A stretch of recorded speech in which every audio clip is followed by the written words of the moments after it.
Hey everyone, this is Patrick and it is time for another edition of Heavy Therapy.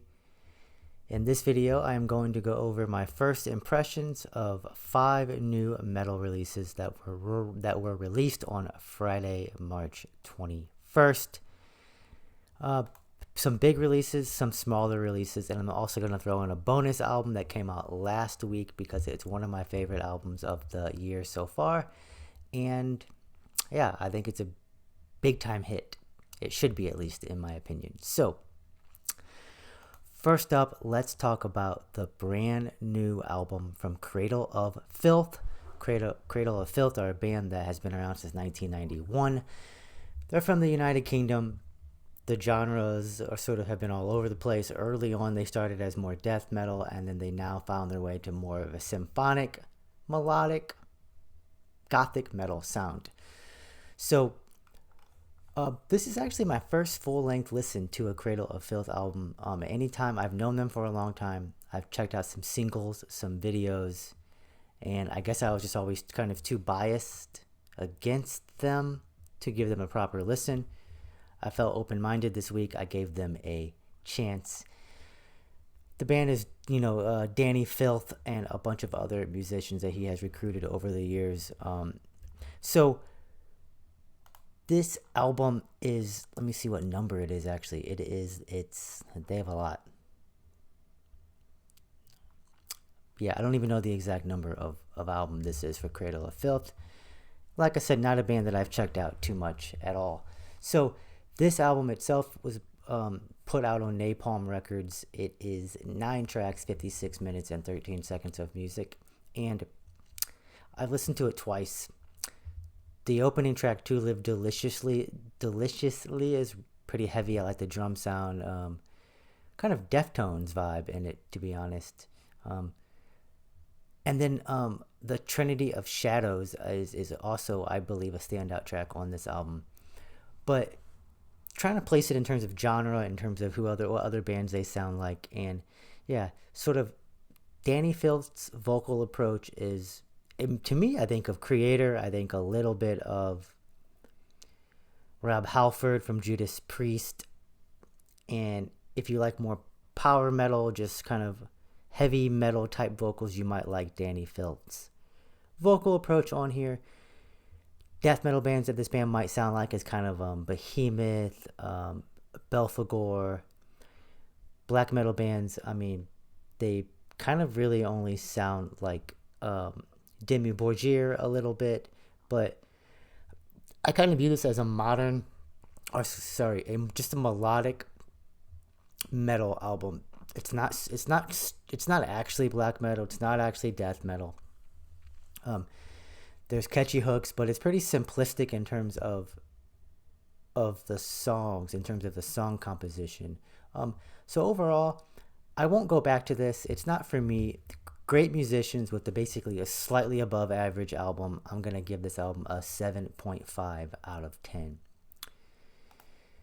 Okay, next up, I did a full review on this album. Love this band, love this album. Imperial Triumphant put out GOLDSTAR. This is their 6th full-length album. This time they give you 9 tracks, about 39 minutes of music.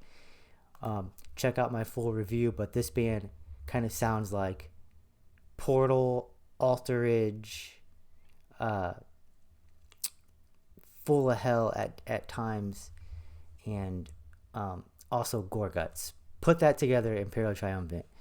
But standout tracks are going to be, well, all of them. This is an extremely good album.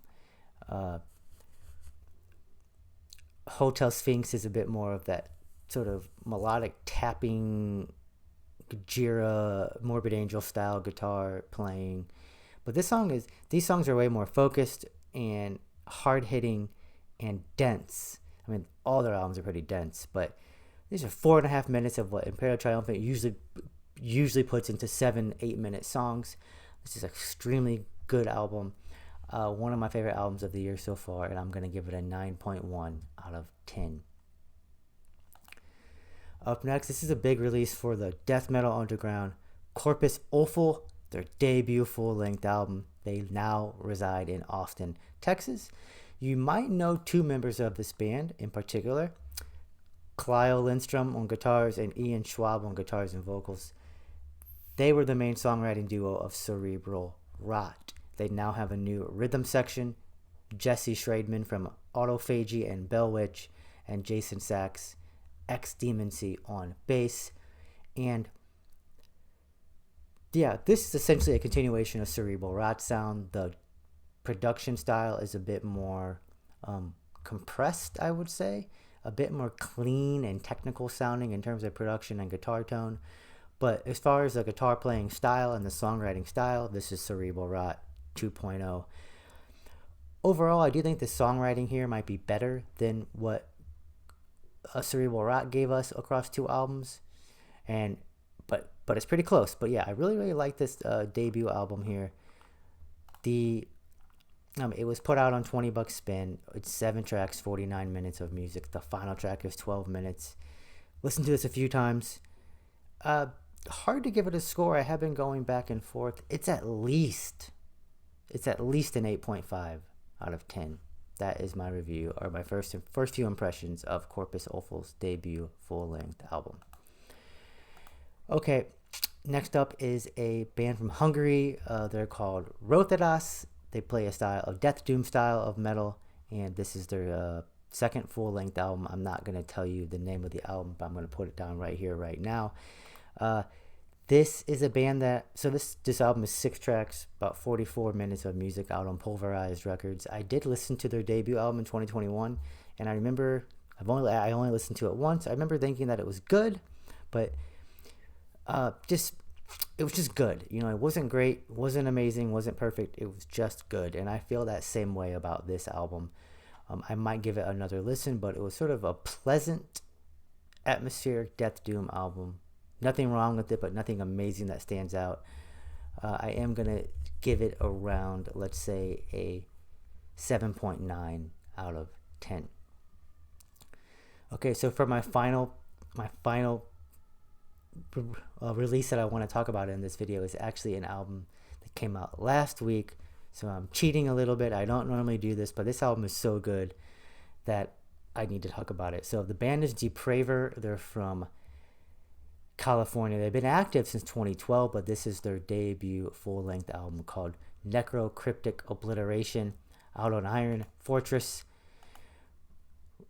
Records. And man, 8 tracks, 43 minutes and 23 seconds of music. The lineup it's a 4-piece. It consists of Unholy Diver on guitars, Rat Kicker on vocals and guitars, the Suageist on drums, and Valhalla on bass. Love their names, but Rat Kicker's vocals reminds me of Altar, and the music, the band itself. So this album is blackened death metal, some thrash in it.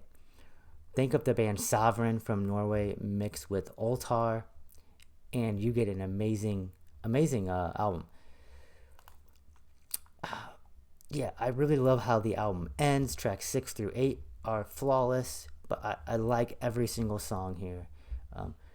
It never loses my interest. Love the guitar work, love the vocals, the drum work, the production, just how ambitious a lot of these songs are.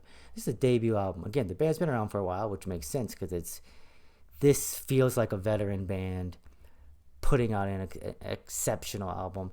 Probably my favorite album so far from Iron Fortress Records. They are a newish label / distro that's been putting out albums for a couple years now. Depraver, Necrocryptic Obliteration. I'm gonna give it a 9.10. A 9 out of 10 is one of my favorite albums of the year so far. Check it out. So, what do you think of these albums?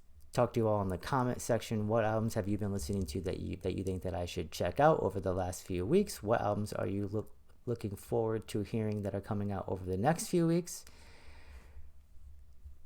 That was it. So thank you for watching. As always, remember to stay heavy, and talk to you later. Bye.